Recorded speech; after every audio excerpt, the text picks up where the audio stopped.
bandeira ali, né? Onde seria o lugar da entrada? Ah, tá. Aí mais ou menos ali, naquele topinho ali, né? Do índice, né? Do índice, é. É aqui, ó. Como que funciona? A bandeira, a gente tem o que caracteriza a bandeira? O início de início ou meio de uma tendência, né? Então a gente já verifica aqui, ó, que o mercado ele estava numa região de fundo, né? Uma região de fundo depois dessa queda, ele não conseguiu passar, ficou um pouco lateralizado. Aí ele sobe, faz um zigue-zague, deixa um pivô e faz um movimento bem forte, ó, tá? Um movimento bem direcional, um movimento forte de impulsão. Depois dessa impulsão forte, o mercado faz um canal contrário, uma retração contrária. Mas não é simplesmente uma retração, ele trabalha dentro de um canal, né? Um zigue-zague. E aí a continuidade, que é uma figura de continuidade, ele faz o quê? A partir do momento que ele rompe, que o mercado rompe a LTB, porque a retração é uma retração contrária do movimento principal. Então, quando ele termina de fazer a retração para retomar, é a nossa entrada, tá? Então, onde poderia ser a entrada aqui da bandeira? Tá vendo esse candle verde? Ele rompe aqui, ó, ele tem o fechamento acima, então não é o que caracteriza o rompimento, o fechamento acima da linha analisada. Então, o fechamento está aqui em cima, ele fechou fora, então já poderia ser a hora de entrar. Como ele tá fraquinho, né, não tem um rompimento muito forte, apesar de ter volume, primeiro de tudo, a entrada já seria aqui, tá? Então, independente de qualquer coisa, a gente poderia, tecnicamente, a entrada aqui, tá? E o stop lá embaixo, na última mínima, tá? Então, seria essa configuração. Veja que ele retrai e vem com força já rompendo, tá? Eu particularmente não gosto de entrar assim, tá? Quando ele tá muito curtinho. Porque pode ser um rompimento falso, né? Eu sempre gosto de esperar um candle de confirmação. Mas uma vez que ele faz esse rompimento falso, volta, deixa esse fundo ascendente, isso indica força realmente de rompimento, tá? Então foi só uma armadilhazinha aqui para pegar os desavisados, para estopar, porque daqui a aqui, ó, praticamente 200 pontos, então para quem tem um caixa pequeno, um stop financeiro já teria sido estopado. E aí quando ele vem, ó, nesse candle, a gente vê que entra volume, ó, entra um volume bom, o próximo já vem para romper mesmo, mas aí eu entraria aqui. Veja que é praticamente o mesmo patamar de entrada, né, o mesmo preço, e o stop também continua aqui. Então, entradas de figuras gráficas, elas são um pouquinho caras, ó, ela tem um stop aí de 300 pontos, mas veja que a partir do momento que ele ativa a compra, o mercado nem volta, tá? Então aí, quando ele ativa a compra e vai embora em busca do alvo, o que eu costumo fazer? Pegar minha linha de stop, deixa eu colocar ela vermelhinha aqui, e foi e fechou aqui. Então, da entrada até aqui já deu 230 pontos. Quando esse candle fecha e já abre o próximo, eu já pego meu stop, já faço um break-even aqui, deixo na linha do 5 pontos positivos para pelo menos pagar a corretagem. Quando o mercado anda mais um pouco, fechou acima aqui e abriu o próximo candle, eu já protejo um pouco mais, porque operações longas, ainda mais essa que já pagou aí, ó, quase pagou 400 pontos, eu não gosto de ficar muito exposta, tá? E aí, assim que o mercado vai andando, a gente vai conduzindo o stop, tá certo? Nesse caso, eu deixaria o meu stop aqui e deixaria minha operação lá, porque como os candles estão pequenos, não compensa ficar protegendo a cada mínima, porque se eu fizesse isso, ó, ele já teria saído aqui, tá? O trailing stop ele é válido quando existem candles que empurram o preço para cima, né? Até mais de 200 pontos aí, né? Menos que isso, ele pode ficar fazendo aquele zigue-zague e aí pode acabar te tirando antecipadamente, que é o que acontece na maioria das vezes. Por medo da gente perder o movimento, a gente acaba saindo antecipado, tá bom? Então a técnica da bandeira é essa. Nesse caso, a operação, se for no mesmo dia, a operação ainda estaria rolando, ó, veja como o mercado vem buscar, ó, realmente a mínima desse candle. Por isso tem que sempre colocar um pouquinho abaixo para não tomar aí uma violinada. Então, no caso, a gente ainda estaria na operação compra aqui. Até agora, 460 pontos, já seria uma saída maravilhosa, mas a gente tem lá em cima para buscar. Então, teríamos aí, ó, 900 pontos, tá? Para quem tem coração forte, dá para deixar, tá? Ó, pelo jeito ele tá com força, tá vendo? Esse candle ele tá bem forte, ele tá indo, tá entrando volume. Se esse volume superar o volume anterior e ele fechar, né, daqui 3 minutos, aí sim eu pego meu stop e conduzo ele aqui para a mínima desse candle para não perder, porque ele pode voltar forte, tá certo? Explicadinho aí, Patrícia? Entendido. Muito, muito obrigada. Imagina, Entendido, sim. E Obrigada. imagina, isso funciona também para a bandeira de baixa, tá? Vou dar um exemplo aqui na bandeira de dólar. O dólar vem numa... Seguinte. O dólar cheio, né? Qual foi minha leitura de abertura do dólar? Eu gosto de deixar essas marcações no dólar cheio. Essas linhas, elas são as marcações percentuais de evolução do preço. Então o preço fechou ontem aqui no 35. Aqui embaixo, essa primeira linha vermelha é 0,5 de queda. o ajuste e o fechamento não estão não tá muito distante um do outro, né? Então, 2 pontos de diferença aqui no cheio. Então, essa linha aqui seria, de fato, uma resistência de preço para abertura, dado que o dólar abriu abaixo do ajuste. Então, se você está comprado aqui em cima, concordo plenamente contigo, né? Se você está comprado até um ponto, tá comprado aqui em cima, você sofreu liquidações aqui no ajuste, você começa a ter prejuízo, né? Então, o dólar abriu, ele começou a perder o ajuste, veio perdendo, né? Quem estava vendido começou a vender mais, né? Começa a realizar o seu lucro. Quando ele bateu aqui ao ajuste, para mim ficou claro que ele vai pelo menos tentar registrar uma VWAP. Eu percebo que a VWAP vinha marcando o dia de ontem, ela dá uma oscilada por conta da abertura, né? Por conta do leilão. O preço volta para cima da VWAP e agora ele volta tranquilo na queda. Essa absorção aqui, que é esse movimento rápido, ele deixou um pavio de 14 pontos. Eu comprei lá na região do 80. Eu fiz uma compra aqui na região do 80 e tentei segurar até a abertura do dia. Lá em cima ele começou a mostrar que já era um limite. Eu larguei, são 12 pontos. Isso eu coletando pelo mini, né? Mas essa é uma leitura feita pelo cheio. Veio até aqui em cima. Na hora que ele cruza a VWAP, ele já começou a mostrar uma resistência que poderia voltar a cair. Ele me tirou no stop gain com 12 pontos. Então, fiz isso pelo mini. Por que eu faço essa leitura pelo cheio e pelo mini?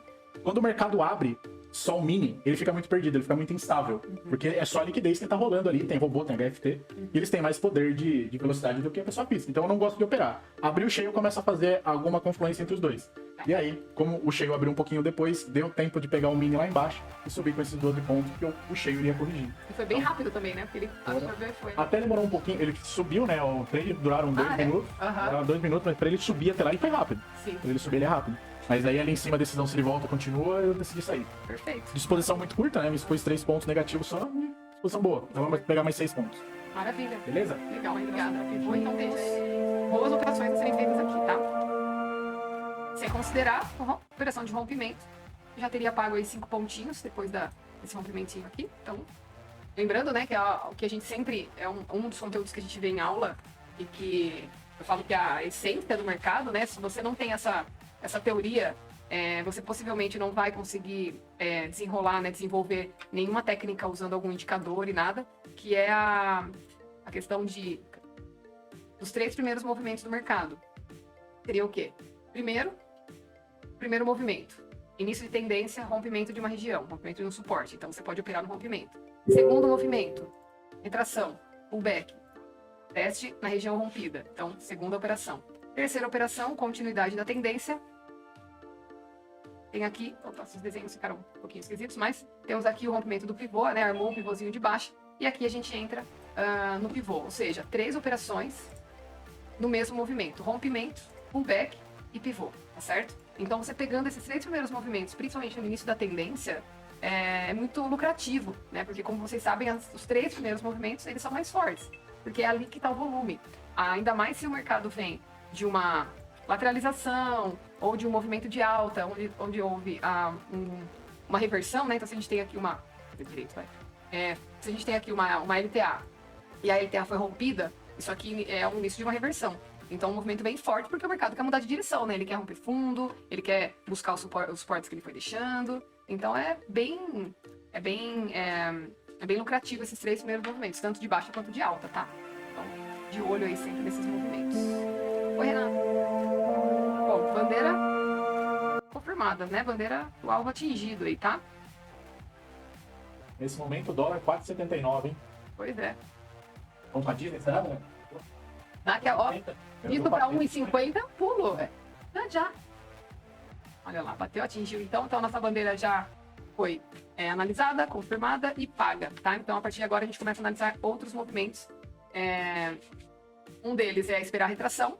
Enquanto a retração não vem, desenhamos aqui uma Fibo para saber os pontos que o mercado vai, né, ele pode retrair, tá? Então, deixa eu desenhar. Essa retração de 50% tá junto com a média de 9, junto com o VWAP e junto com o Stop ATR. Como ele já atingiu o alvo da bandeira e já deixou um pavio, apesar de ter entrado bom volume aqui, nós já estamos numa região sobrevendida, né? Então, bem provável que ele venha buscar. Então, alvos atingíveis aqui, né? Alvos não, né? Gatilhos aí de entrada.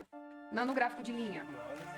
E a gente tem, né? Nós temos. Acho que o mais importante são vendas pendentes de moradia. Então, o mercado imobiliário americano vai afetar a valorização do dólar. Uma coisa que eu queria falar, Renatão, você que acompanha bem o Forex aí. O dólar, ele tá caindo frente a todas as moedas?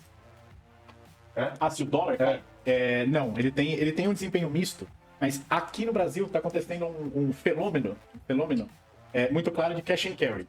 Porque a gente sempre vê correlações de índice cai, índice sobe, dólar cai, né? Só que se você reparar em movimentos intraday do dia, a gente está acompanhando um pouco do dólar, um pouco do índice, né? Dele subindo e depois ele começa a cair. Se a gente comparar em outras moedas, euro, a libra esterlina, o iene, o dólar vem subindo. Mas por que aqui cai? Né? Ele vai tendo desempenho misto, mas por que só aqui cai? Por conta da nossa taxa de juros. Então, tá entrando capital estrangeiro aqui para se aplicar em renda fixa aqui, porque o dinheiro emprestado do juros americano tá num certo patamar e o nosso tá mais alto.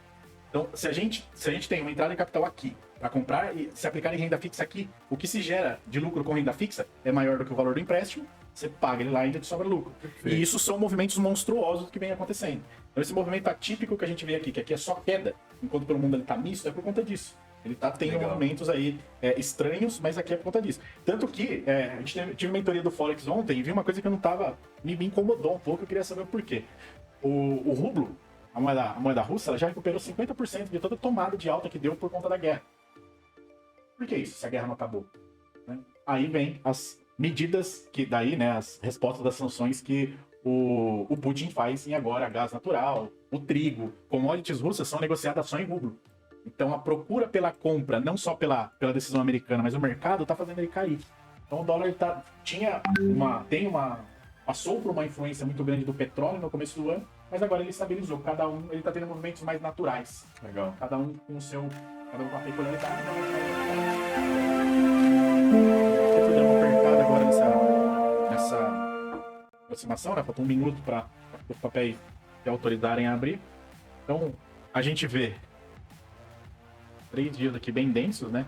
Vamos colocar até junto dessa análise aqui, eu vou tirar esse gráfico de volume. E vamos deixar só o ATR aqui, ó. Perceba que a volatilidade aqui, ó. A volatilidade aqui, ela dá uma acumulada. Se a gente olhar só a linha do ATR, ela é bem agressiva, né? Então eu coloco uma média para dar uma suavizada. Você vê que a média já deu uma descansada. Então o que isso quer dizer? O ATR mede a volatilidade entre máximas e mínimas, e o Petro já deu uma descansada. A bolsa está sendo comprada como um todo, não são só os maiores. Até porque se a gente olhar a Petro no macro, ela já subiu bastante, né? Já subiu muito. Vale estava 0,61 agora na abertura. Ainda tá 0,61. É o diário. Mesmo com esses gaps, né? Os gaps de abertura, deixa eu ver o app.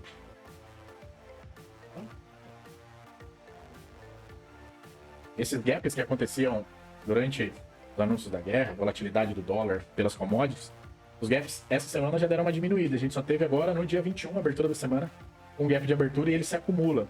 A TR caiu bastante, média já virou para baixo. E isso a gente consegue ver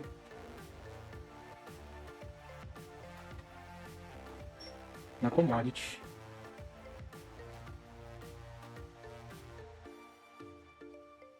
O que a Vale vende, né? Eu sempre reafirmo isso, o que a Vale vende é balizada por conta desse gráfico aqui, minério de ferro, negociado lá na China.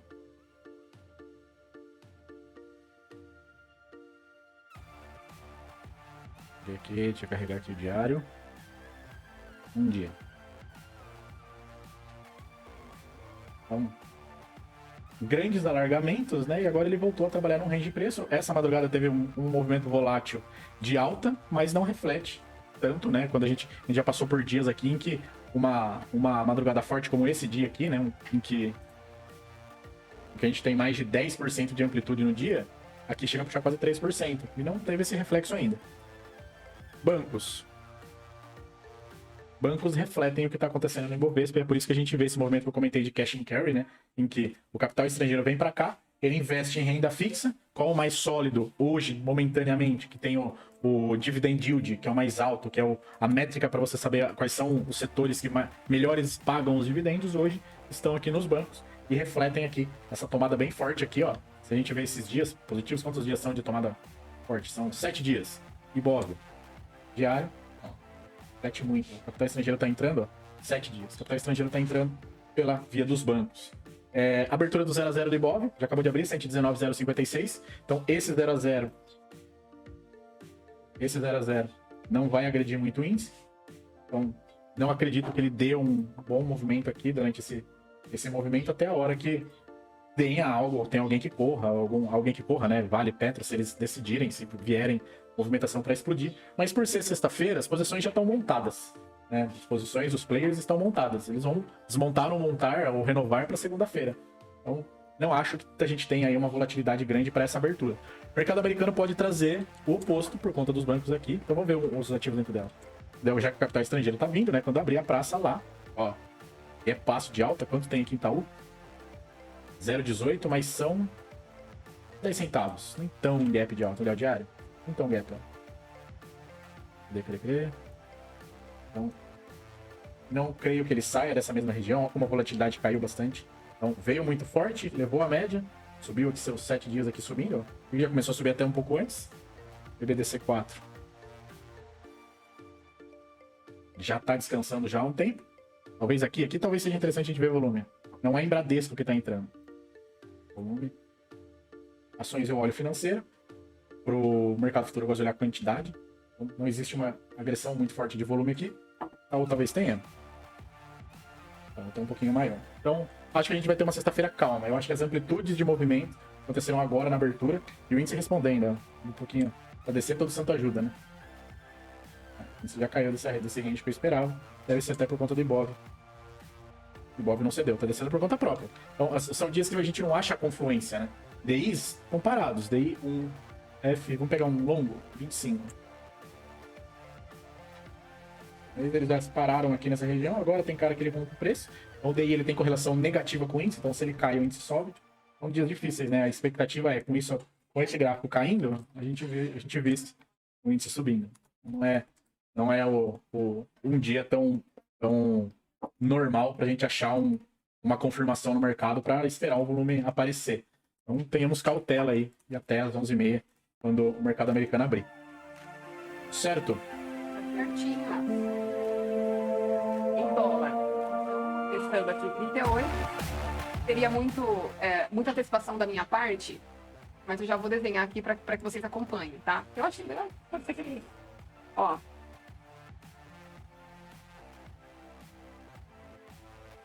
O que nós temos aqui?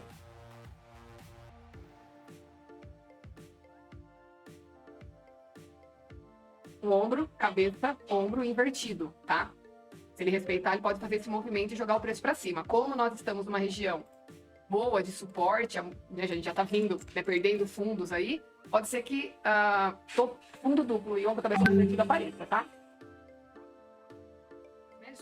O que acontece é, quando ele dá essa esticada forte para baixo, as médias, elas dão uma espaçada aí, né? A média curta acompanha mais o preço, a média longa vem para se ajustar, mas quando tudo se encontra, é nesse momento aqui, ele afunila para depois expandir novamente, assim como bandas de Bollinger e tudo mais. Então, quando ele faz esse movimento, ó, a média de 9 estava bem inclinada para baixo. Quando ela começa a ficar linear, mesma coisa acontece com a média de 9, mesma coisa acontece com o VWAP, média de 9 é a média de 21, mesma coisa acontece com o VWAP. Então, a partir daqui, algo acontece. Ou média de 9 cruza 21 e indica possibilidade de alta, né, de reversão, que é a nossa análise, ou ela segura aqui e a média de 9 vem, né, o preço despenca e aí tudo se expande de novo, tá bom? Exatamente como foi feito aqui, ó. Veja, ontem aconteceu isso, ó. Chegou aqui, média de 9 juntou, tal, ficou meio confusinho, fechou totalmente aqui, né, as médias juntas e depois abriu de novo.